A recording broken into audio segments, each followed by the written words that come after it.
Hello friends, welcome to our channel Sarkar academy YouTube চ্যানেলে তোমাদের সবাইকে জানাই স্বাগত।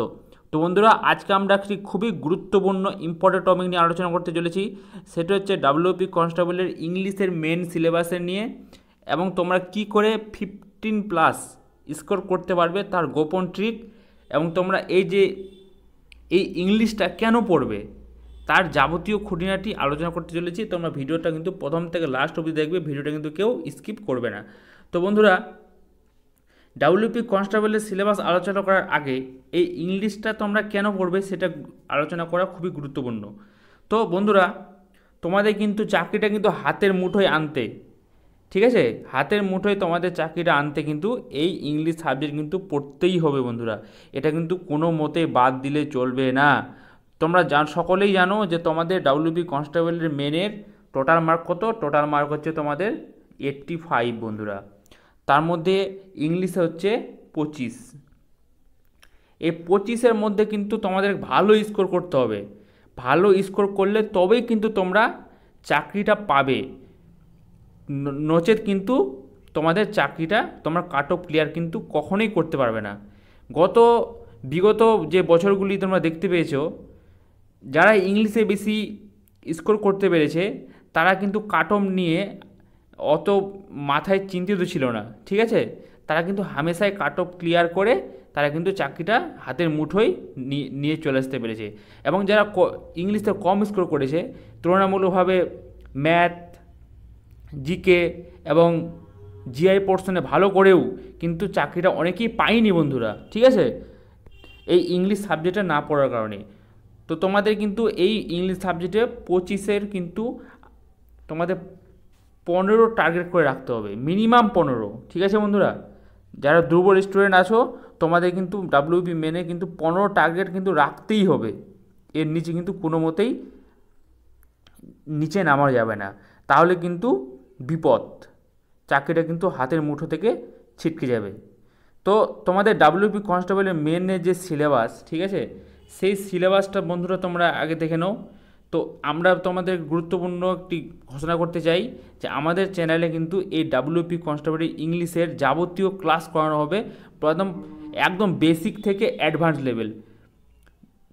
তোমরা কিন্তু সকলেই এই ইংলিশ ক্লাসগুলো কিন্তু অ্যাটেন্ড করবে। প্রথম থেকে লাস্ট অবধি অ্যাটেন্ড করলে বন্ধুরা আশা করি তোমাদের ইংলিশের যে দুর্বলতা সেটা কিন্তু অবশ্যই কেটে যাবে।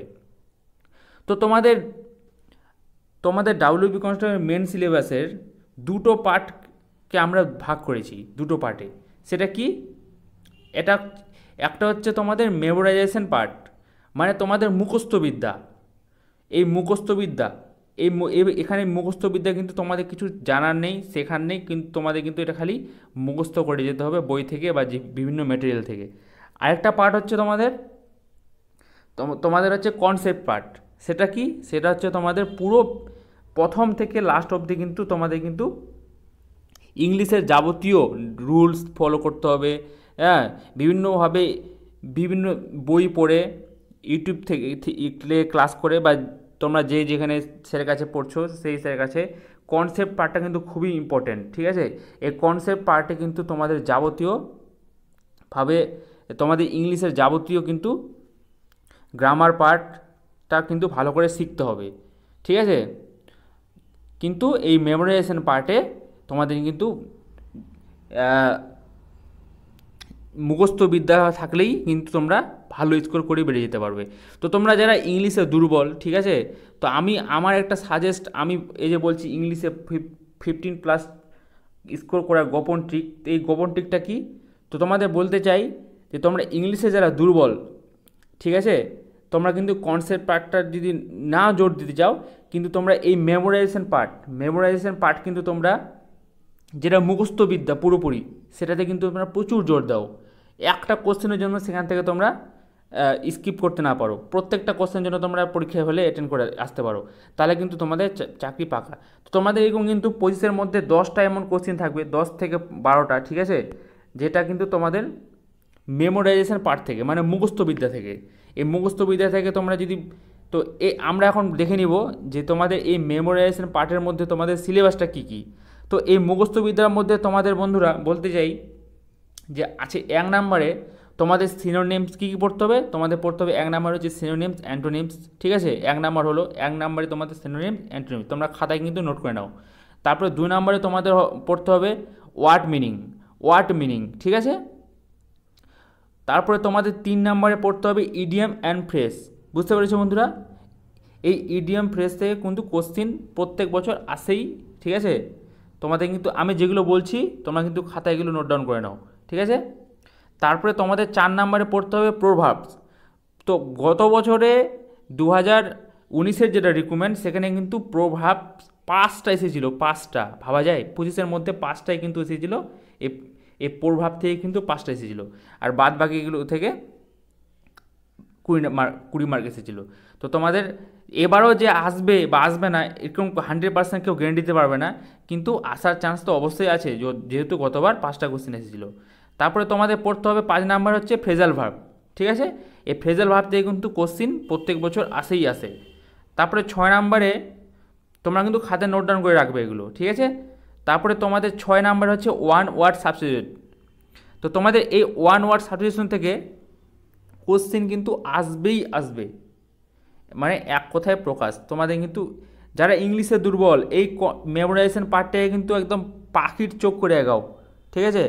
তোমরা যদি গ্রামারে দুর্বল হও, মানে কনসেপ্ট পার্টে সিলেবাসে একটু পরে আসছি, তারা কিন্তু এই পাখির চোখ করে এই মেমোরাইজেশন পার্টটাকে, মানে মুখস্থ বিদ্যাকে তোমরা একদম পাখির চোখ করে এগাও, তোমরা কিন্তু হামেশায় 10 থেকে 15 নাম্বার ক্লিয়ার করে দিতে পারবে। তারপরে 7 নাম্বার বন্ধুরা স্পেলিং টেস্ট। তো তোমরা স্পেলিং টেস্টেও কিন্তু জোর দিবে, কারণ প্রত্যেক বছর কিন্তু স্পেলিং টেস্ট আসে।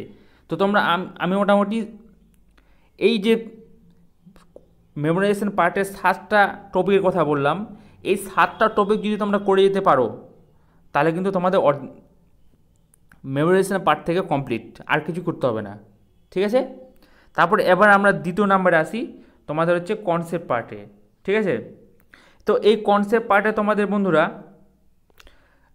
যে বিষয়গুলো তোমাদের পড়তে হবে, এগুলো কিন্তু পুরোপুরি তোমাদের শিখতে হবে, হাতে খাতায় কলমে ধরে বা ইউটিউব থেকে বা কোনো স্যারের কাছে গিয়ে তোমাদের কিন্তু এগুলো পড়তে হবে, এগুলো কিন্তু জানতে হবে, বিষয়গুলো বেসিক থেকে শিখতে হবে, তবে কিন্তু তোমরা পারবে। তো তোমরা এগুলো ছোটোবেলা থেকেই কিন্তু পড়ে আসছো, তাও তোমরা ইংলিশে কেউ ফাঁকি মেরে এসেছো, ওই জন্য হয়তো এখন পারছো না। তো এগুলো তোমরা কিন্তু শিখতে হবে, তবে কিন্তু এগুলো পারবে। তো যারা ওই জন্য আমি আগে বললাম যে তোমরা যারা ইংলিশে আগে দুর্বল যে কনসেপ্ট পার্টগুলোতে, তারা কিন্তু এই মুখস্থবিদ্যা মানে মেমোরাইজেশন পার্টটাই কিন্তু একদম পুরোপুরি পাখির চোখ করবে, ঠিক আছে। তাহলে কিন্তু তোমরা এই ইংলিশে 15+ স্কোর করার এই যে গোপন ট্রিক, এটা হচ্ছে তোমাদের গোপন ট্রিক। তো তারপরে তোমাদের বলে দিচ্ছি কনসেপ্ট পার্টে কী কী পড়তে হবে, খাতায় নোট ডাউন করে নাও। 1 নাম্বার হচ্ছে তোমাদের পার্ট অফ স্পিচ তোমাদের কিন্তু পড়তেই হবে। এই তোমরা যেটা ইংলিশে ভালো স্কোর করতে যাও, তোমরা মোটামুটি তোমরা যদি 20+ স্কোর করতে যাও, তাহলে তোমরা কিন্তু মেমোরাইজেশন পার্টের সাথে সাথে কনসেপ্ট পার্ট কিন্তু অবশ্যই পড়তে হবে, অবশ্যই। তাহলে কিন্তু তোমরা 20+ স্কোর করে আসতে পারবে, ঠিক আছে। আর এই 15 থেকে 20+ স্কোর যারা করে আসবে, 5 যারা এগিয়ে থাকবে না, তারা চাকরি পাওয়ার ক্ষেত্রে কিন্তু অনেকটা এগিয়ে গেল। 0.5 জন্য কিন্তু অনেক পিছিয়ে যায়। ভাবো তাহলে 5 নাম্বার কতটা নাম্বার হতে পারে, বুঝতে পেরেছো আমার কথাটা নিশ্চয়ই। তো তোমাদের 1 নাম্বার কি বললাম, পার্ট অফ স্পিচ। এখানে কিন্তু তোমাদের এগুলো জেনে বুঝে, তো তোমাদের জন্য একটা গুরুত্বপূর্ণ ঘোষণা যে তোমাদের এই যে কনসেপ্ট পার্ট এবং মেমোরাইজেশনের পার্ট, তার যাবতীয় ক্লাস কিন্তু আমরা আমাদের এই সরকার একাডেমি ইউটিউব চ্যানেল থেকে প্রোভাইড করতে থাকবো। তোমরা কিন্তু প্রত্যেকটা ক্লাস অ্যাটেন্ড করবে, তোমাদের কিন্তু 100% বলছি, তোমাদের ইংলিশের ভয় কিন্তু দূর হবে। তো 1 নাম্বার কি বললাম, তাহলে পার্ট অফ স্পিচ, খাতায় নোট ডাউন করে নাও। 2 নাম্বার হচ্ছে তোমাদের ভার্বস কিন্তু তোমাদের পড়তেই হবে, জানতেই হবে।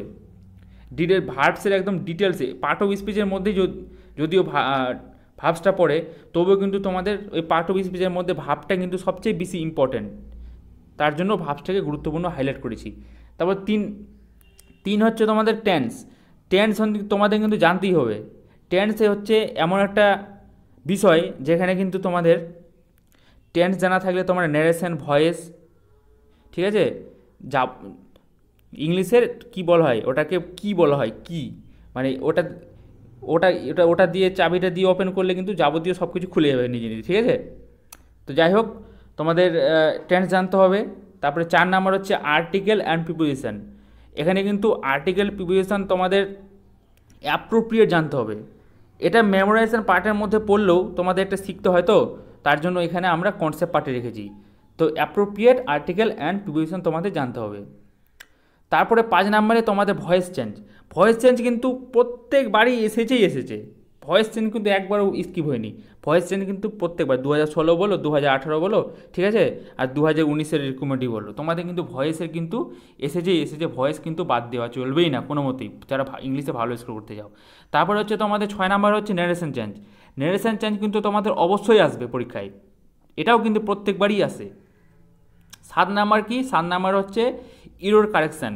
তো এই ইরোর কারেকশান করতে গেলে তোমাদের কিন্তু বন্ধুরা ইংলিশে ভালো একটা অভিজ্ঞতা থাকা যায়, কিন্তু অভিজ্ঞতা মানে জ্ঞান থাকা যায় বেসিক থেকে অ্যাডভান্স, তবে কিন্তু এই ইরোর কারেকশান তোমরা কিন্তু করতে পারবে বন্ধুরা, বুঝতে পেরেছো? এই ইরোর কারেকশান করতে গেলে তোমাদের বেসিক টু মডারেট থেকে হাই লেভেল অ্যাডভান্স লেভেলে তোমাদের ইংলিশ শিখতে হবে, তবে কিন্তু তোমরা এই ইরোর কারেকশানটা করতে পারবে। তো তোমরা যারা বেসিক শিখবে তারা কিন্তু ইরোর কারেকশান বেশি হাত দিতে যেও না কোশ্চেনে, তোমার ভুল হওয়ার সম্ভাবনাটা কিন্তু বেশি, ঠিক আছে।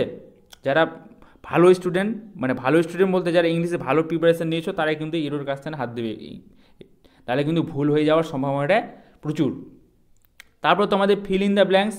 তো এই ফিল ইন দ্য ব্ল্যাঙ্ক করতে গেলেও তোমাদের কিন্তু টেন্স থেকে শুরু করে সব কিছু, মানে কনসেপ্ট পার্টে যাবতীয় সব কিছু জানলে তবেই কিন্তু তোমরা এই ফিল ইন দ্য ব্ল্যাঙ্কস করতে পারবে। তারপরে তোমাদের শিখতে হবে আর্টিকেল না, 7 নাম্বার হচ্ছে, 7 নাম্বার বললাম না, 8 নাম্বার তোমাদের করতে হবে পার্টিসিপেল, তারপরে জিরান্ট, তারপরে ইনফিনিটিভ, এগুলো তোমাদের কিন্তু করতে হবে। তারপরে হচ্ছে সেন্টেন্স রিঅ্যারেঞ্জমেন্ট। তো তোমাদের এই সেন্টেন্স রিঅ্যারেঞ্জমেন্ট করতেও কিন্তু তোমাদের কিন্তু যাবতীয় কনসেপ্ট পার্ট ক্লিয়ার থাকা যায়, ঠিক আছে, তবে কিন্তু তোমরা এই যাবতীয় করতে পারবে। তো তোমরা মোটামুটি এই আমি বললাম তোমাদের 17টা, প্রায় 17টা চ্যাপ্টার করলে কিন্তু তোমরা কিন্তু ইংলিশে ভালো স্কোর করে চলে আসতে পারবে। তো তোমাদের আমি বলে রাখলাম যে আমাদের ইউটিউব চ্যানেলে, আমাদের এই সরকার একাডেমি ইউটিউব চ্যানেলে কিন্তু প্রত্যেকটা ইংলিশ ক্লাস করানো হবে, বেসিক থেকে মডারেট থেকে একদম অ্যাডভান্স লেভেল অবধি। তো তোমরা যারা বেসিক থেকে শিখতে চাও, একদম বেসিক মানে একদম স্কুল লেভেলে যেগুলো শিখেছো, ঠিক আছে, আর সেগুলো থেকে যারা শিখতে যাও তারা অবশ্যই আমার চ্যানেলটা সাবস্ক্রাইব করে রাখো। আমি কিন্তু যাবতীয় পার্টভাবে কনসেপ্ট পার্ট এবং মেমোরাইজেশন পার্টের যাবতীয় যেগুলো বললাম আমরা, তোমরা যেগুলো খাতায় নোট ডাউন করলে তার কিন্তু যাবতীয় ডিটেলস ভাবে আলোচনা করতে চলেছি। তো তোমরা কিন্তু আমার চ্যানেলটা অবশ্যই সাবস্ক্রাইব করে পাশে থাকা বেল আইকনটি ক্লিক করে দিও বন্ধুরা। ধন্যবাদ।